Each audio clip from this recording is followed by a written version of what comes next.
Hello and welcome to today's video. I will show you how to properly use liquid or powder detergent in your Beko washing machine. Many modern washing machines, including Beko models, have a dedicated liquid detergent compartment in the main wash section of the detergent drawer. This is typically the blue part of the drawer. To use liquid detergent correctly, begin by closing the lid of the liquid detergent compartment in the main wash section of the drawer. It should look like this when closed.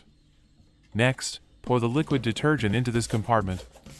There are measurement marks to help you, just fill according to your load size. The third compartment is for pre-wash detergent. If you want to use pre-wash, put liquid detergent here as well. In the middle compartment, add fabric softener. Pour your softener here, up to the maximum mark if desired. Once everything is in place, close the detergent drawer and start your washing program. If you prefer to use powder detergent, leave the lid of the liquid detergent compartment fully open. Then, put the powder detergent in the main wash compartment according to your load size.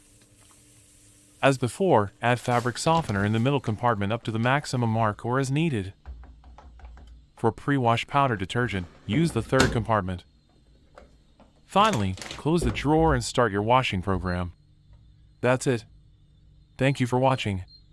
Don't forget to like and subscribe for more helpful videos.